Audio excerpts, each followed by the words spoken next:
Слушате послание за 21 ден към ежедневни послания за 21 дни на пост и молитва. Нека да се молим за България, за властите и управниците в нея. Бог ни е поставил да се родим и живеем в страната България. Една невероятна страна. България е малка, красива страна, с древна история и култура, с прекрасни места, които допълват всичко, което Бог е творил на земята. Един народ, който е изстрадал много, но и с борбения си дух е успял да оцелее във времето и да се самозапази. България с думи не може да се опише. Страна, която е наша родина. Тя винаги ще заема важно място в живота ни. В нея са се раждали и се раждат толкова хора, които не само благославят страната ни с техните дарби и таланти, но и цялата земя. България е земя, която допринася със своята красота всичко, което Бог е творил по лицето на земята. Имаме невероятна, прекрасна природа. Планини, долини, равнини, язовири, реки, море. Създава и прекрасни хора и продължава да създава прекрасни хора в България, които са успявали да съхранят себе си във времето и да развият различни занаятчийства, народни танци, култура, вкусна храна и традиции, всякакви други неща, които ни отличават като българи. Това сме ние, българи. Ние правим България. Трябва да обичаме родината си и да милеем за нея, да се молим за нея. Промяната в България е трудна, но не е невъзможна. Страната ни се променя, макар и бавно, и има хубаво в това, че трудно се променяме, защото сме запазени и от много неща, които се ширят по света. Бог има пръст в цялото това запазване. Ето защо е важно да се молим за страната ни. Някои неща да идват бързо в нея, а други да ни подминават така бързо. Вярваме, че всяко поколение се е раждало в България на правилното време, за да извършват определени неща в нея. Вярваме, че и ние сме родени сега, тук и сега, за време като това. Нека да се молим за България и направим каквото Бог ни говори за нея. Това е част от нашата роля на земята.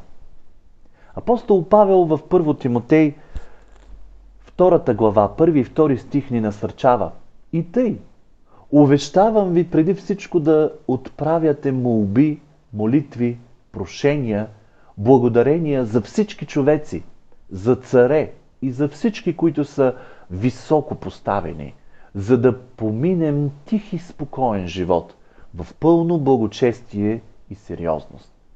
В Еклесиаст 8 глава, от 2 до 5 стих, Соломон съветва израелтяните да се покоряват не заради царя, а заради този, който го е поставил. Като граждани на България от нас се очаква да спазваме закони. Като служители във фирма от нас се очаква да правим това, което работодателят ни изисква. От християните се очаква да се покоряват на властите и да се молим за тях. Ние трябва да се подчиняваме на правителството, което Бог е поставил в България. По същия начин трябва да се подчиняваме на всяка друга власт в живота ни. В семейството, в училище, в университета и на работното място, да дори и в църквата. Може би най-силният пасаж в Библията, който говори за взаимоотношенията християни-власти, е написан от апостол Павел в Римляни 13 глава. Всеки човек да се подчинява на властите, които са над него, защото няма власт, която да не е от Бога. И колкото власти има, те са определени от Бога. Затова, който се противи на властта, противи се на Божията наредба. И чуйте това внимателно. А които се противят, ще навлекат осъждение на себе си. Павел, както и Соломон, казва, че ние трябва да се подчиняваме на властите, защото няма власт, която да не е от Бога. Бог създаде управлението, за да установи ред, да наказва злото и да насърчава правосъдието, да осигурява обществения ред, спокойствие, мир и справедливост. Как се подчиняваме на властите? Библията ни учи на това. Римляни, 13 глава, апостол Павел казва: отдавайте на всички власти дължимото, на когото се дължи данък, данъка, на когото мито, митото, на когото страх, страха, на когото почит, почитта. Ние се подчиняваме на властите, като плащаме данъци, като спазваме правилата и законите в държавата, като показваме уважение към представителите на властта и, разбира се молим за тях. Ако отхвърляме дадена власт, в крайна сметка ние отхвърляме Бог, защото Той е онзи, който я е поставил над нас. А плодът на отхвърлянето на властта е осъждение. Когато апостол Павел пише Римляни 13 глава, той е бил под управлението на Рим по време на царуването на Нерон, един от най-нечестивите римски императори. Въпреки това, Павел признава легитимността на управлението му. Соломон посочва още една причина да се подчиняваме на властите. Еклесиаст 8.5. Който пази неговата заповед, няма да види зло. Трябва ли да се подчиняваме винаги? Възниква въпросът, трябва ли да се подчиняваме безпрекословно на всяка тяхна заповед? Трябва ли да се подчиняваме на заповеди, които влизат в противоречие с Библията? Отговорът е не. И още повече да се молим за тях.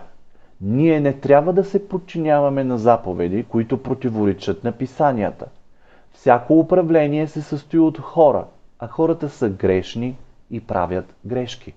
Когато дадена власт върши неща противни на Словото, няма как да й се покоряваме, защото това би означавало да извършим грях срещу Бога. Но не трябва да спираме да се молим за тях. Форми на съпротива, които да извършваме.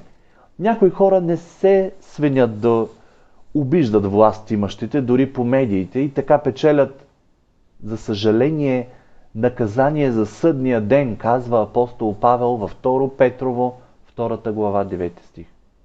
Соломон също се присъединява към апостола със своите си думи за това, че не трябва да се говори срещу властимащите, защото печелят наказание за съдния ден. Осъждение. Това какви форми може да приеме нашата съпротива? Като християни можем да се молим Бог да изпрати своята армия от ангели да воюва срещу силите на нечестието, владеещи власт имащите институции, местната и централната изпълнителна власт, съдилища, парламент и медии. Нашата борба не е срещу кръв и плът.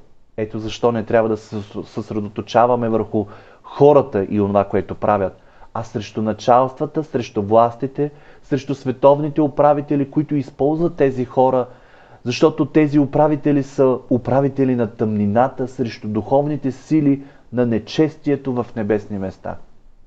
Казва Павел в Ефесяни 6.12. Апостол Павел ни насърчава да се молим за управниците в 1 Тимотей 2.22. Въпреки своите грешки, те все още имат шанс за покаяние и промяна. Целта на християнската съпротива не трябва да бъде унищожението на човека, свалянето му от власт, а неговото възстановяване и новораждане, и ако е възможно да чуе поука. Нека се молим за България, за властите и за управниците в нея. Амин.